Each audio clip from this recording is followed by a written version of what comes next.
To start off with, let's go with the overview. So we have Unit 1 in the Megadoc, which is on our website online.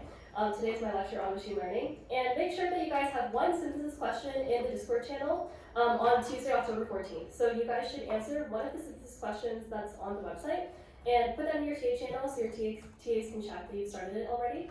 And then all of your synthesis questions and assignments or project is due by this Thursday. So if you're on the technical track, make sure that you work on your Python code project, and then if you're on the literacy track, make sure you're working on submitting all the synthesis questions as well as the literacy assignment. So everybody take attendance. This is how we track, and make sure that you guys are here. So I'll give you guys a minute to do that. Now, I'll quickly take a sneak peek. Okay. Yeah, that was Michelle's survey from last week. So yeah, the survey last week was looking at if you guys like rom-com movies or horror movies. So Misha put together a really cool graphic to kind of illustrate this concept of, do IT major course students like rom-coms or horror movies more? So, oh yeah, question. This is week 1, yes. Oh yeah, make sure you guys are putting week 1. Last week was week 0, so this is week 1.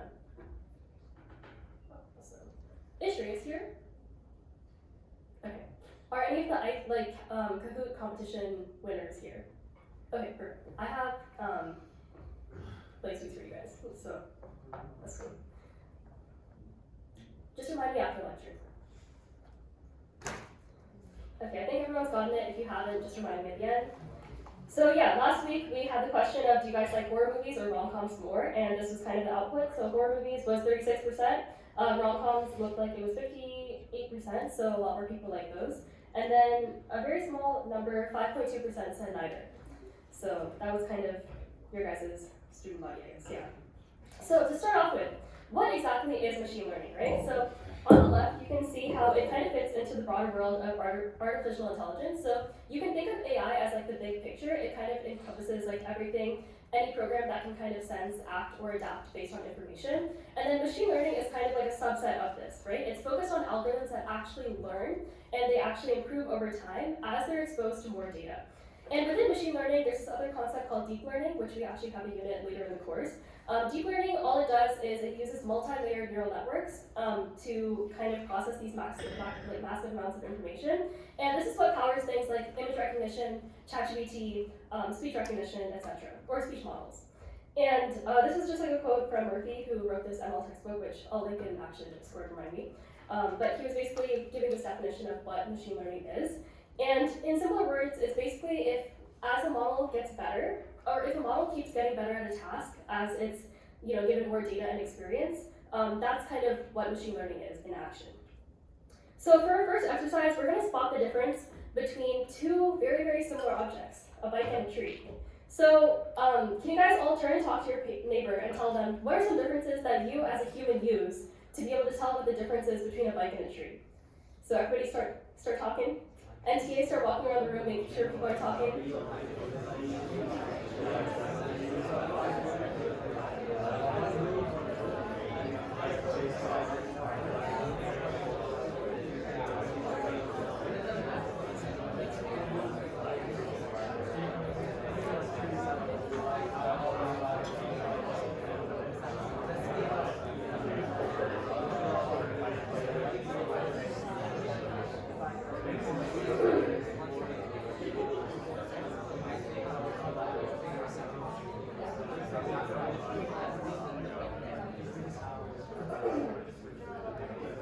Okay, that sounds like it's good chatting.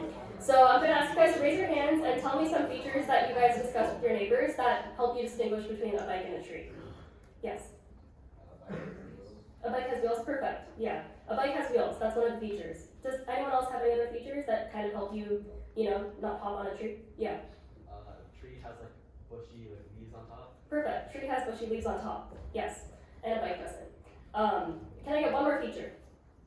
Yes. Trees are bigger than bikes. Trees are bigger than bikes. Perfect. So the 3 features we've come up with so far are that bikes have wheels, trees are bushy and have leaves on top, and trees are also bigger than bikes. So that's like how a human would spot the difference, right, between these two objects. If you had to tell a computer to spot the difference between a bike and a tree, how would you do that? Try and discuss with your neighbors again. And I'll give you guys like another minute.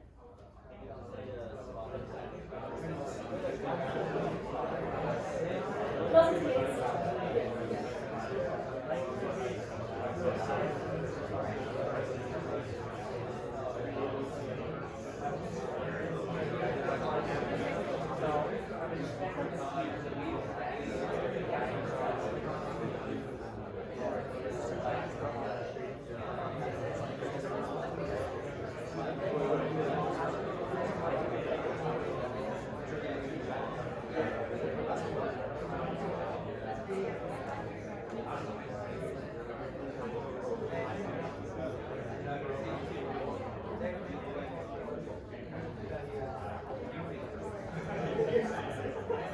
So I'm hearing some good discussion. So can you guys all raise your hands and let me know how would a computer spot the difference between these two different things? Hands. Yes. Recognizing the difference in color. Color difference. Perfect. We were just talking about common features of like they all have a wheel, frame, pedals, seat, and handlebars. Mm. In a tree like has to have a trunk, and I think branches do, but like the leaves might vary on the tree type per season. So like image recognition basically to see that? Yeah, perfect. Any other ones? I'll also get one more. Yeah. Dimensions? Dimensions? Yeah. How many dimensions does the tree have versus the bike? I also have one here. Yeah. Usually there's like a human on top of the bike, but probably not on top of the tree. Yeah, perfect. So actually that's like a big thing. Like in nature, there was actually this study where these scientists were like trying to see if they could have a model classify like an animal based on its species, and then they found that they had like really good results in their controlled environment. And then when they put their cameras and stuff out into nature, what they discovered was that the models just learned based on the background, like what the animal would be. So if it's on an animal that's like typically in water or something, it was kind of just using that water background to see if it was a fish or something, but it wasn't actually using like the animal itself. So that's like one thing is you guys could have models that you're like, hey, these models work so well, but maybe it's like the t-shirt that someone's wearing or something in the background that's kind of helping you detect the difference. They also had this with I think cancer detection as well, where there was like a sticker at the edge of the image basically saying like yes cancer, no cancer, and then the model was just trained based on that, but it had like a high accuracy rate. So yeah, that's like I guess one word. But yeah, so I heard a lot of great things. So I heard like wheels, trees or leaves, and having human on top. So these things that we use to tell the difference actually have a name. Does anyone have an idea of what that name could be? Yeah. Features, yeah, perfect. So it's actually, features, yay. Okay, one applause. Okay. Yes, so features are characteristics or variables that describe an object, and they're how we kind of translate these real world problems into data that a computer can understand. So for example, in our bicycle versus tree example, we talked about like leaves being a feature that can distinguish the difference, or even like color, like is it green, is it not green? So every object will become a list of feature values, and that's kind of how a machine starts to understand and make sense of the world. Hello, sit in the lower kind of 4 rows and make sure you're sitting next to someone. Okay, so now that we actually know what features are, let's actually use them, right? So the first step in machine learning is collecting data. So in this case, right, we're collecting the data, does it have leaves or does it have wheels? And we can record this in a simple table, so we know that a bike doesn't have leaves and a bike does have wheels, and a tree does have leaves and it doesn't have wheels. So this kind of gives our machines a way to look at the same things that humans notice, but in a structured form. And since the machine can't really understand what yes means or no means, we can encode this using binary. So we can have 0 mean no and 1 mean yes. And basically put in these numerical values so that way the machine can understand like, does it have leaves, no or 0, and does it have wheels, yes or 1. And this process of converting features into numbers is how we represent data mathematically and how we can kind of have a model understand it. And then we can use things like matrix algebra and tools to start finding these patterns. So now that we've actually got our data, what do we actually do with it? So we can use things called models, which is basically the heart of machine learning. And a model is basically just a mathematical function that takes in all those features and all those, like in this case, zeros and ones, and it makes sense of those features to be able to plot them and map them to an output. So in our case, the output might be something binary, like this object has a 60% chance of being a tree, or this object has this chance of being a bike. And models are what allow machines to learn from experience. So they find patterns in the data, and that way when you give them something new, that they can make a prediction. So now that we've talked about what models look like, let's look at one of the main types of machine learning, which is supervised learning. So there's a lot of other learning types like unsupervised learning, reinforcement learning, semi-supervised learning. And supervised learning is kind of the foundation for a lot of what we're going to be covering in this course. So it's called supervised because the model is literally being supervised. You're telling the model, hey, here's the input, and it's being mapped to this output, right? So it's very direct. And we'll talk about what unsupervised learning will look like. So what does this kind of mean in practice? Let me see if I have something. Okay, yeah. Okay, that's the whole slide. But in supervised learning, what we do is we train the model on a labeled data set. So this basically means that every single input is going to be mapped directly to an output. And for instance, if we're training a model to recognize animals, every single image of a cat or a dog would be matched to its label of a cat or a dog. And mathematically, we can think of it as x being our features and y being our outputs, and then we're mapping those x's, or y being our labels, and we're mapping those x inputs to our y labels. And the model's goal is to learn how it can predict y based on x. So based on these inputs that we're feeding into the model, how well is it able to predict our label of y? And it learns the relationship between these two. And two really common types of supervised learning that we're going to be learning is classification and regression. So to start off with, let's talk about this meme. So this is a comic that I think sums it up really well. So on the left, we've got supervised learning, and the human is telling the model, no, that's not a banana, or yes, that is an apple. And the model gets that feedback and learns from those corrections. On the right, we have unsupervised learning, where there are no labels. And the model basically just has to figure out things for itself and has to somehow classify this into two different objects just based on all the data that it can get. So instead of me telling it, hey, this is the cat, this is the dog, I can just tell the model, like, hey, there are these like two different categories. Try to map all of these data points into these two different categories and then spit out those two categories.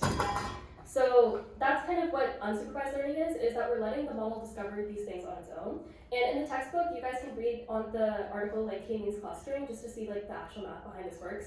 And actually remind me, I'll put in a website into the Discord later. You can actually step through like the cluster mapping and then see how these data points can get closer and closer to clusters and output that. And I'll talk about K means clustering later. But first off, let's talk about regression versus classification. So both of these types of machine learning models both use labeled data, but the type of output that they produce or predict is what makes them different. So in regression, the goal is to predict continuous values. So this is something that doesn't fall into categories, but it falls into a scale, or it exists along a scale. So some examples of regression would be if you're trying to predict like home prices, if you're trying to predict like anything that's like numerical, if you want to predict like someone's like weight or like tomorrow's temperature, those are all kind of examples of regression because those are continuous values, right? So it's not just a yes or a no, it's a numerical continuous value. And the general idea is that we want to find a relationship between our features. So like the square footage of someone's house or like the number of rooms in someone's house, those could all be features that you're using to predict the output of how much does that house cost. And mathematically, you can think of it as kind of like a line equation, or I think I'll show that later. But you can think of it as something like y equals b plus, and then you could have like the weight times the input, and you add that a bunch. And basically all that does is it's an equation that represents a line, and the model's job is to find the best fitting one. So there's a lot of algorithms that build on this idea, like polynomial regression, ridge regression, lasso regression, and even neural networks.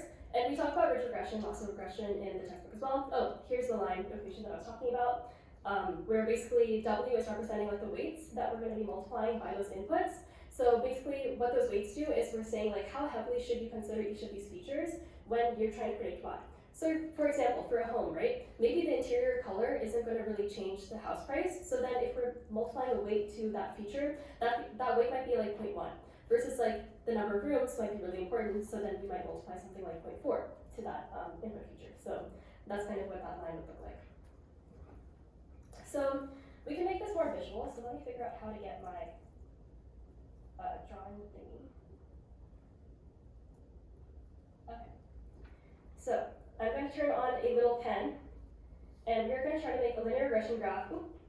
Okay, using your guys' data. Also, I'm using my mouse, so it's going to be a super amazing drawing. But okay, this dictionary is just going to keep on popping up. So let's say that we have the x-axis be the month that you guys were born in, and then the y-axis be the height, right? So I'm basically going to be plotting like a linear regression model. So can someone raise their hands and tell me like what month you were born in? Yeah. November, okay, perfect. So November, if we have that be like a month name or like month number, do you know what the number of that is? Like 11? Okay. So let's have this be 0, or this can be 1, and this represents January. And then we can have 1. Okay. I'm just gonna pretend there's like 5 months. So November is just gonna be the last month. I'm sorry, December. And also, how tall are you? 5'8". 5'8", okay. So we can convert that into inches, so we could have that be like 68. So let's say this is like 70. Okay. Pretend that's a 70. So this is going to be like our first point on our graph. I'm going to see if I can get rid of this dictionary. Okay, perfect. So let's say this is like the first point on our graph, right? So it's 68 and it's 11. Does someone else have like a month that they were born in mind? Yes. December? Okay. Okay, let's just have that after. That's fine, fine. December, and then what's your height? 6'3". 6'3", okay. So then that would be 72, 75, okay. So let me actually increase this graph a little bit. Okay, I'm just gonna put this over here. Okay, this is just a rough drawing. Okay, and then does someone else have their month that they're born in? Yeah. October? Okay, so what's that month number again? 10, okay. Wow, okay, a lot of people towards the end. And then, how tall are you? 5'7". 5'7", okay. So let's put that like a little bit below here. Okay. So right now, we can try to plot a line that kind of fits these points the best, right? So as you can see, what we're seeing based on these 3 data points is that there is an upwards trend between the month that someone was born in and their height. So I'm going to plot like this line.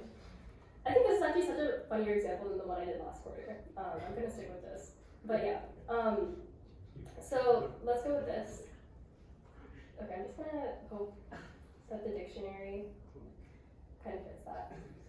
So basically what we're getting from this line is that if you're born in January, you have no height. And then if you're born in something like November or December, you're going to be much taller. So as you can see, this is kind of like the best fit line, right? So this line minimizes the distances between the points and that line. And if you wanted to calculate something like error, like how well is this line fitting these points, what you would basically do is you look at that difference between the y-axis of that line point and then of that like point. So basically, if I like looked at kind of this dictionary, okay, if I looked at the difference between, you know, where this point maps to on the line in terms of its y-coordinate, this is what's called like the error. And what we would basically do is we would add up this amount of length for the error over here and over here and over here, and then that's kind of what's telling us how close or how good our prediction is.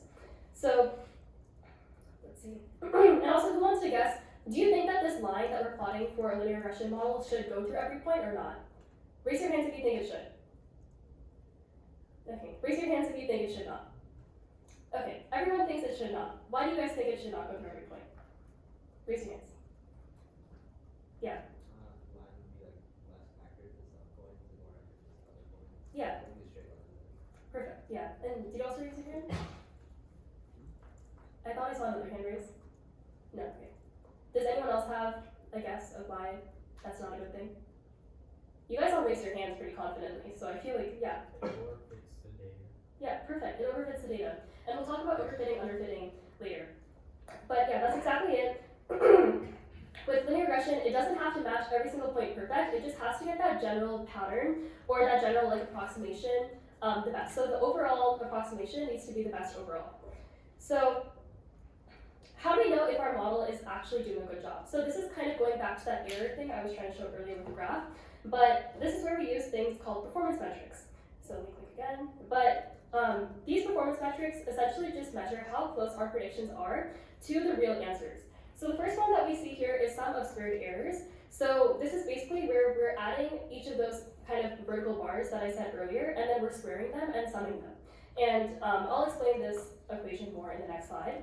We also can measure this through mean squared error, where basically after we add up all of these squared errors, we just divide it by the number of data points. And who thinks that, like, why do you guys think that mean squared error is kind of a good way to measure something instead of just using the sum of squared errors? Anyone have a guess? Yeah. Like, bigger data sets will show like a much larger sum, but they'll have like a relatively same mean to like smaller data sets. Yeah, perfect.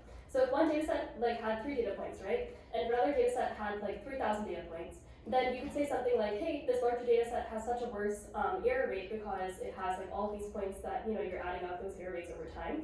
But the reason why it's so bad is because you just have more data points, right? Maybe that model is better, and most likely that model is better. So that's why we use something like mean squared error.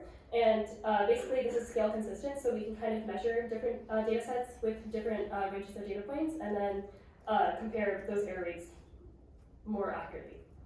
We also have root mean squared error. This one is, I think, the most popular for linear regression. Usually you kind of see people referencing this. It just means that you take the square root of the mean squared error. That's like the only difference. There's also mean absolute error. So instead of squaring errors, you just take the absolute difference. And this gives equal weights to all mistakes. So it's more interpretable and less sensitive. So if you have a mistake that's like positive or negative, etc., it just kind of gives equal weight. And then we also have the R-squared score. So this one measures like how much variation in our data the model can predict. So an R-squared score of 1 means that it's a perfect prediction. So all the variance in your model is perfectly explainable. Versus an R-squared score of 0 means that the model explains nothing beyond the average. And R-squared, you also will talk about that in like science classes, like Bio 180 I think talks about that too. So let's break down the sum of squared errors a little bit. So here's the formula. Essentially, you're just summing it from the first data point into the last data point. And this is literally just adding up the square differences between your predicted values and your actual values. And does anyone have a guess of why we square those errors instead of just adding it directly? Yeah. Because you might otherwise cancel out the positive and negative errors, so you might not get an actual picture of the deviation. Yeah, perfect. So the reason is because you might cancel out the positive and the negative errors. So let me see if I still have my graph. Yes. So as you can see in this graph, right, the top error, it would be a positive error because you're subtracting that like higher y value by that lower y value, so that's like a positive error. And then over here, at like on the left side, do you guys see my mouse? Okay, never mind. But on like the lower one side, you guys can see that those error rates are negative, right? So if you added up those two smaller negative errors with that larger positive error, you could say something like, hey, this model has a 0 error rate because you're canceling out those negatives with those positives. So that's why it's super important to square these errors before you're adding it. So you're not having like negative error rates and positive error rates just cancel each other out, but you're actually having them add on each other, right? Because if you have like a model and you have a point really below and a point really above, that should be 2 error rates kind of being added up together, not just canceling each other out. So that's why it's important to square. And we kind of go through this formula also more in the textbook, so feel free to read that and ask me any questions as you're going through that as well. So now let's switch into classification. So this is the other major type of supervised learning. So instead of predicting like a continuous number, classification is just about grouping things into categories. So you can think of this as like, is this a spam email? Is this not a spam email? Is this a bike? Is this a tree? Is this a cat? Is this a dog? Does this patient have disease? Does this patient not have disease? It's just classifying it into these types of categories. And the model still learns that function that I talked about earlier, like that x mapped to y, but it learns it, instead of having y be like a number or a continuous variable, so in this case, being like a height, being like an age, etc., the y is going to be the label of that category. So some common classification algorithms include like logistic regression, decision trees, random forest, and I'll talk about logistic regression and decision trees later. And we evaluate classification through metrics like accuracy, precision, and recall, which essentially just tells you how often your predictions are correct and how often they are incorrect. And the way that you can think about this is if regression is drawing like the best fitting line into your points, classification draws the best boundary between classes. So if you have classes like cats and it's a bunch of points, right, and you have dogs and that's a bunch of points, what classification does is it draws like the best boundaries to separate those two classes into different categories. So what should we use for the bicycle versus tree example? Do you guys think that we should use, or yeah, do you guys know if that's like a regression problem or a classification problem? Yeah. Classification. Perfect, it's classification. Because we're not predicting like a continuous number, right? Like the height of the tree or the height of the dog, but we're predicting like that category. So yeah, basically this algorithm would need to output a decision, like is this 1 or 0, or is this a bike or is this a tree? And that's where our next model comes in. So this is kind of a trick. But our next model is logistic regression, and even though it has regression in the name, this is actually classification. It's actually used for classification problems. So it doesn't predict continuous numbers, even though it has regression in the name, but it decides which class something belongs to.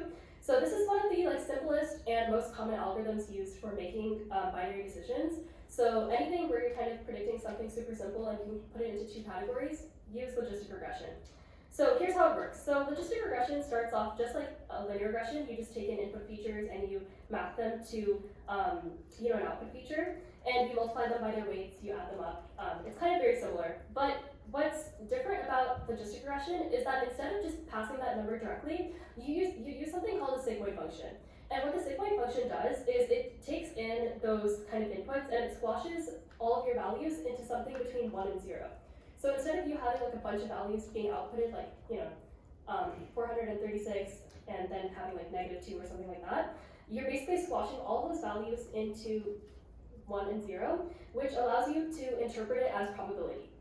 So this is what the formula looks like in the bubble, but essentially what this formula gives you is like if that output is close to 1 or if it's close to 0, then that's kind of allowing you to predict if it's like a bike or if it's a tree in this case. And you can also set a threshold like 0.05 and then classify everything above that as one category and everything below that as another category. So if you determine like, hey, this model has like a leniency towards saying that everything's a tree, maybe you want to increase that buffer and you want to have that be like 0.6.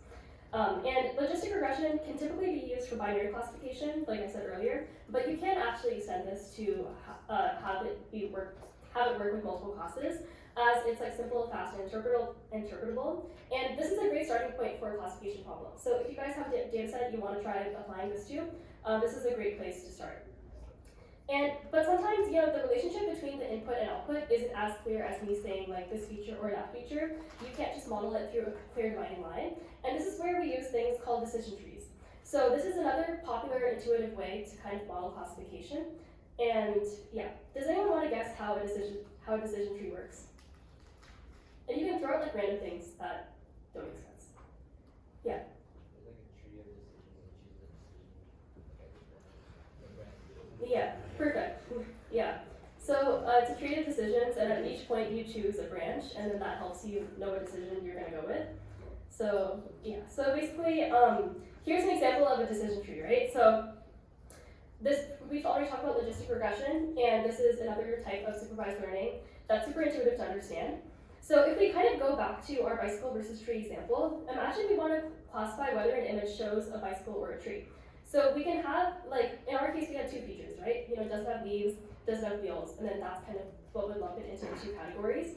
And a decision tree, what it would do is it would ask those questions step by step. So first it might ask something like, does it have wheels, right? And then it has like yes or no, and that goes into two new nodes. And then after you ask it, hey, does it have wheels? Then you have another question of, does it have leaves? And that also branches it into a yes or a no. And what you're seeing here on the screen is that kind of logic scaled up. So this is like a visual representation of a decision tree classifier. And each internal node in this kind of like simplified example is representing a condition based on that one feature. So it's representing like that classification of like this outcome or this outcome. Then you're going to go into this part of the tree. And this is one of the reasons why decision trees are so popular, is because they're so transparent. It's really easy for the user to understand how did the model come to this decision, and it's used, I think, a lot more, especially like in medicine kind of fields where you want to know like, hey, why is this patient maybe being diagnosed with like XYZ or this thing, because you can see in the model it tells you, hey, like I saw this made me kind of go here, I saw this made me go here, and then that allows you to kind of know why the model made that decision. Versus something like an unsupervised model where it just kind of spits out like, hey, you probably have this. That's not super useful if you as a doctor are trying to figure out, what the diagnosis is going to be, if you just kind of get a raw number, instead of having features that allow you to make a more informed decision. So yeah, you can honestly just like import decision tree with like sklearn and then just like apply that model. I think it is useful to kind of run through the implementation yourself. But yeah, and then if we're looking at like what happens under the hood, it basically has like splits, and then it calculates how good that split is. Using what's called like Gini impurity or entropy, and it uses like the split that gives you the highest information gain at every single node, and then it divides the dataset into smaller and smaller subsets until it can say like, hey, this subgroup is going to be this category, or this subgroup is going to be this category. However, if you keep on going like a bunch of levels, that increases in a lot of complexity. It becomes really expensive to have models like that. So a lot of times people will have like a variable or something called like max depth. So that means that we're only gonna have like 3 layers. So in this case, we have like 3 layers, right? We have like, is it a mammal? Then we have 2 questions. We have 3 more questions, and then we have like our final answers. So in this case, we have maybe a max depth of 3. So we're only asking like 3 levels of questions until we get to our decision. And this kind of helps you make sure that the model doesn't just like, use up all the space on your computer. So in summary, decision trees are very simple to visualize, very flexible. They can handle classification and regression tasks, but they're also very prone to overfitting. So that's why you usually use something like a random forest. Does anyone have a guess of what a random forest could be based on a decision tree? And it's like right there in the name, guys, like forest tree. Yeah. Does it have like a lot of decision trees and like random trees? Yeah, perfect. So basically what a random forest does is it has a bunch of decision trees, and it uses all those decision trees information to kind of compile it together and then give you an output. So instead of just having like one of these types of models, you can think of it as having a bunch of these models, and then it uses those insights based on those, kind of splitting off into different branches to kind of give you a more accurate answer. And random forest models work really well. Another thing that you can use is called gradient boosted trees, which is just another type of kind of decision tree offshoot. But yeah, that's another model that you can definitely use in practice. And yeah, what's that? Oh, unsupervised learning. Yeah, so far everything we've talked about, like regression, classification, logistic regression, decision trees, all of these models fall under supervised learning. So what is unsupervised learning? So I talked about this a little bit earlier, but in unsupervised learning, you basically just don't have labels. So no one's telling the model like, hey, this is a bike, hey, this is a tree. You're basically just throwing all that raw data at your model with that information of, hey, this has leaves, hey, this has wheels, etc. And you're telling the model, based on this input, try to cluster this into different like classifying groups. So for example, it might notice that, hey, some images have like a lot of round shapes and spokes versus a lot of these other images have, these green colors, which are like leaves, or branches, which might be like these long blocks of brown. And it might group them up accordingly without ever being told. So some of the most common unsupervised learning tasks are things called like clustering, where you basically group similar data points based on those features. So you would have like, let's say like one scale that's like color, right? And you're grouping these features together similarly based on color. And then you have like your y-axis, the other feature, like how tall is it? You're grouping those features together based on height. And you could have like a z-axis, which is just like, if you have 3D, you'd have like your x, your y, and your z-axis. And your z-axis would be like another feature. And as you add more and more of these axes or these features, your model could get even better. And then, as you can imagine, if I have, like these 3 axes, like x, y, z, and then if you have like, let's say 50 more, this could get really complicated and then maybe not even be that useful. Like once you start adding your 49th feature, your 50th feature, this might not even be worth adding to your model. So then we have something else called dimensionality reduction, which basically what this means is that you simplify this complex data into fewer features where each feature is going to make more of an impact on the accuracy of your model, while keeping the important information. So you can think of this as, for example, in our home crisis prediction, right? If we have something like the number of rooms, and then if we have like the number of bathrooms or something, you might want to only keep one of those features because the number of rooms might be indicative of how many bathrooms you have anyway, so they might not be telling you that much additional information. So that's where something like dimensionality reduction comes in play, because you're basically cutting out those features that don't really give you that much more information. And then you have anomaly detection, which spots unusual patterns like fraud detection or network intrusion. This is another type of unsupervised learning. So yeah, in short, supervised learning is about prediction. We already know the answers, and then we're telling the model, hey, here's the input, here's the answers. How accurate of a thing can you give me? Unsupervised learning is about discovery, so you're finding like new patterns which you might not even know have existed. And it's super cool because like a lot of times some of these unsupervised learning models can be better, but the uncool thing I guess about it is that you don't really always know why. Or you don't know what exactly it's looking at. So let's go into one of the most popular unsupervised learning algorithms, which is called k-means clustering. And this textbook goes pretty in-depth on this if you want to read more into it, but I'll give a quick little explanation. So the goal of k-means is pretty simple, right? We want to group similar data points into k number clusters. So if I want to give it like 3 as our k, then I'm trying to group these data points into 3 clusters based on the features that I have. And the goal is to minimize each data point's distance to our center. So let's say we have like, this like grid, right, of points. We basically have like these clusters, and then we want to have these points kind of be as close to these clusters as possible. And that's kind of how we like minimize our cluster error. And the center of the cluster is called a centroid. That's just like vocab word. But how does it work step by step? So first you want to pick how many clusters you want, that's our k.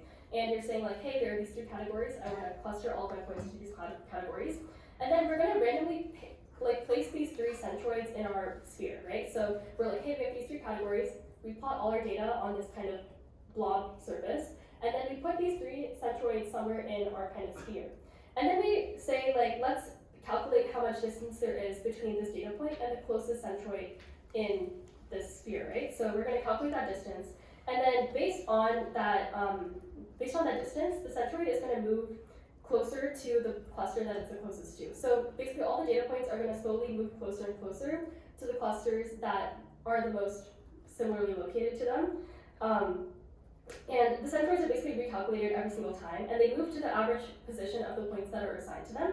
And this repeats again and again and again until everything is stabilized, and then each centroid clearly has a set number of data points that are assigned to that centroid. And the algorithm's job is to keep adjusting these clusters' centers. So the clusters aren't staying in the same position, the clusters' positions are also changing. And the algorithm's job is to change these positions over time until the distances are as small as possible. And this kind of gives you the final result of having groups that are of points that are as close to each other as possible, and also far apart from others. So you want to have these points be very clearly assigned to one cluster, not just being like shared by 2. I hope that makes sense. But yeah. And yeah. Wait, how do you find like the initial centroid? So like for the initial placement, it's just random of like the 3 centroids, and then for the initial centroid, it's based on like the distance, and I can actually just send you like the article's on the website, so it explains it a lot more clearly as well. But yeah, we can talk about how k-means shows up in the real world. So it's used everywhere from like customer segmentation in marketing to like image compression, pattern recognition, and even like market analysis. And the key thing to understand is that each data point can be represented by like a vector of multiple features, right? So as I said, like if there's like x-axis, y-axis, multiple axes, you're having like a vector which is like this field with like multiple fields in it, and each of those fields like represent a different feature. So to figure out, so I think this is the kind of the equation that represents it more. This is the next one, and this is the distance equation. But essentially, to figure out which centroid a point belongs to, the k-means is going to measure the distance between each point and that centroid using like this distance formula. And intuitively, this is just like a straight line between the points and between like the 2 points in space. So the smaller the distance, the more similar these points are. And in k-means, the data points compete for the closest centroid, and then the algorithm keeps refining until every single point has found its best fit. Okay, so now that we've talked about how models find patterns, let's talk about what can go wrong when they try too hard or not hard enough. So this is called overfitting and underfitting. Someone mentioned this earlier, but essentially these graphs show 3 different models trying to fit a line through data. So on the left, we have underfitting, and basically what this is if the model is too simple, it doesn't capture the pattern in data. So this means that there's like high bias because the model will make strong assumptions and miss important details. On the right, we have overfitting, and this is when the model fits every single little noise we have in our data set perfectly. And what this means is that yes, you have a really high accuracy, that's great, but what this also means is that if you apply this to future data to make predictions, you're gonna have a pretty bad error rate because it's overly learning on those new data points where it can't generalize the trend well. So this basically means high variance because it's way too sensitive on the training set to perform well on the testing set. And in the middle, we have the sweet spot. So this is like balanced fit, where the model captures the underlying pattern, but still generalizes well to new examples. And the goal of every machine learning model is to land somewhere in the middle. So it should be flexible enough to learn new patterns, but it should also be not flexible enough to just memorize all the patterns in the data set. So you want to have like a good middle in between underfitting and overfitting, because as you can see, like underfitting, your error rate is going to be pretty high. But if you have like future points, it's also not going to predict very well. So you basically want to have a balance. And you can see this idea in action. So for these 3 plots, the first one is a degree 1 polynomial, so it's just y equals like mx plus b. So this line is way too simple, right? It barely bends, it misses most of the structure, and that's underfitting. Both the training error and the testing error are high. And a good train test split is usually like 70-30, 80-20. So basically what that means is that you put 70% of your data in the train model, and then you put 30% in the test model, and then that's kind of how you make those predictions. So that's our kind of first polynomial, and then our middle graph is a degree 4 polynomial. So here, as you can see, we have a curve that captures this trend really well. And this is a good fit, right? Because the training and the generalization errors are low and they're very close to each other. And then, as you can see on our right, we have a degree 20 polynomial. So this one overreacts to every single data point and immediately turns and switches just to perfectly match the next one. And it wiggles and captures all of the noise. And that's overfitting. So training error looks amazing. If you give the training error, it's going to look excellent. But the generalization error is going to explode as soon as you have new data. So that's why it's so important to have a train test split where you basically train your model on only a subset of the data. Because if you train your model on all the data, it knows all the patterns already, right? So then when you give it new data, it's not going to perform as well. So that's why you always emphasize data splitting. So you want to have your data split into like testing, validation, or training, validation, and test, where you have most of your data in train, and then you can validate that to use as kind of like a test point. And then typically in research, you'll always set aside some percentage of your data, which you never ever touch until like the last time you ever run your model to see how accurate your model is. So this is like a really common like research practice because of how common like overfitting and stuff is. Yeah. What's the difference between validation and testing?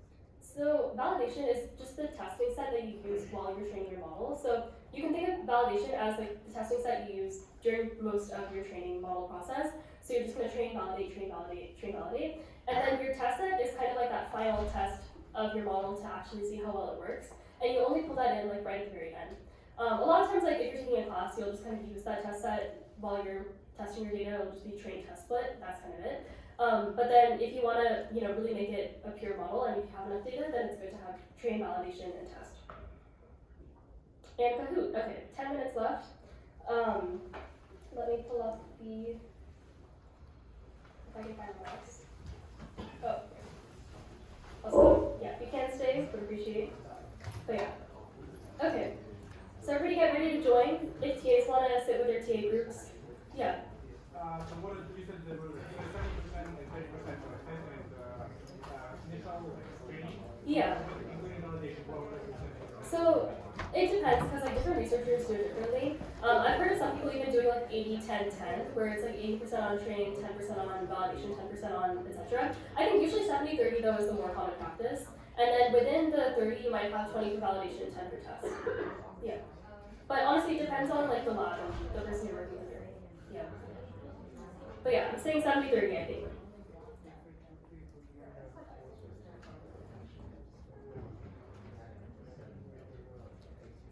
And also TAs want to sit closer to their TA groups and hype them up as they play Kahoot answers. Yeah. That could be fun. They can like blink twice if you have the right answer. Yeah. Yeah. Yeah. It'll be posted on the school.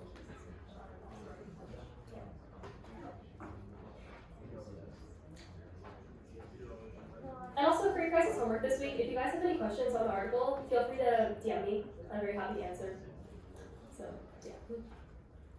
I just want to say for anyone on the technical track. Yeah. I also struggle with saying that. Yeah. If you do all of them, or is there only a specific number or certain ones you're supposed to do? So on the webpage, do all of those. And then in the textbook, I think there's some sections that are marked as optional, so then the optional sections you can skip. But if it doesn't say optional, then try to do all of them. So if the web page says do all the synthesis questions? Yeah, do all the synthesis questions. I think it's just like if you're on the technical track, I know there's some parts of the article that are just marked optional because they go really in depth. So you can feel free to skip those. But for literacy, do all of the synthesis questions. Yeah. I can try to pull up the website maybe. I can show you guys.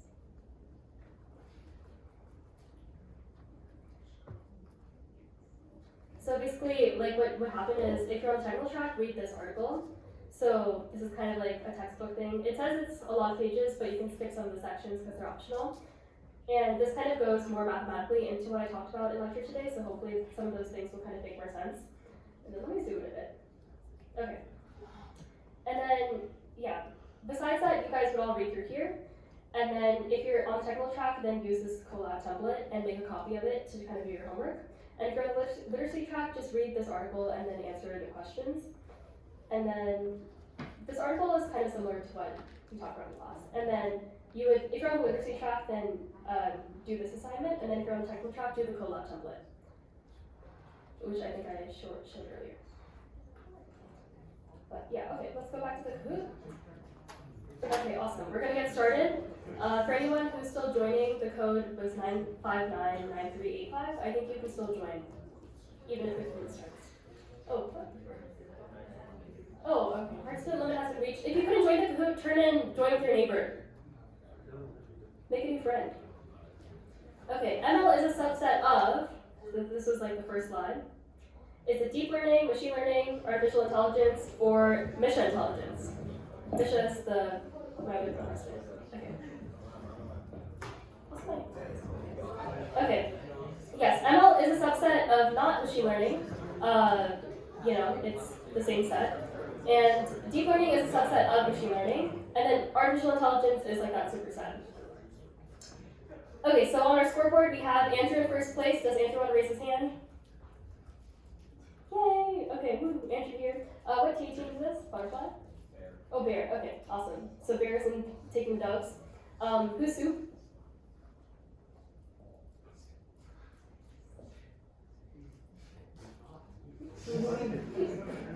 Okay, Soup doesn't know who they are.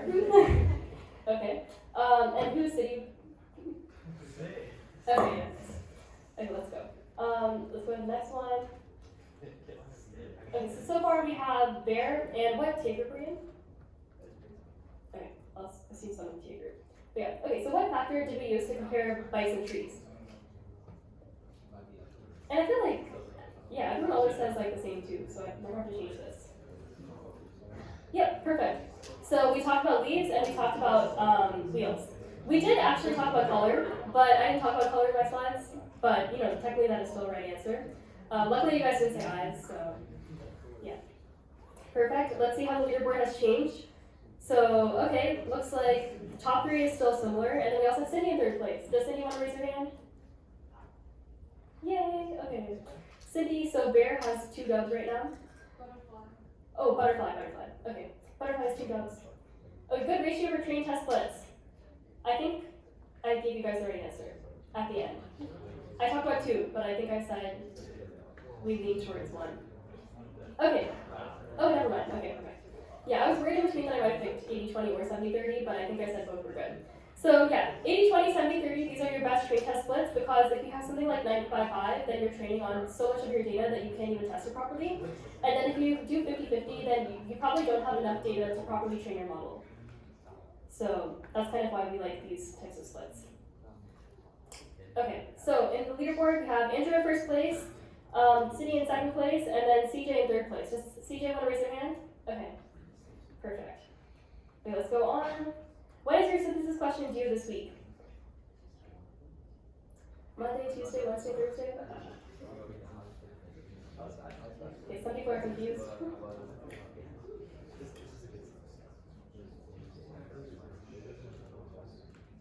Okay, perfect.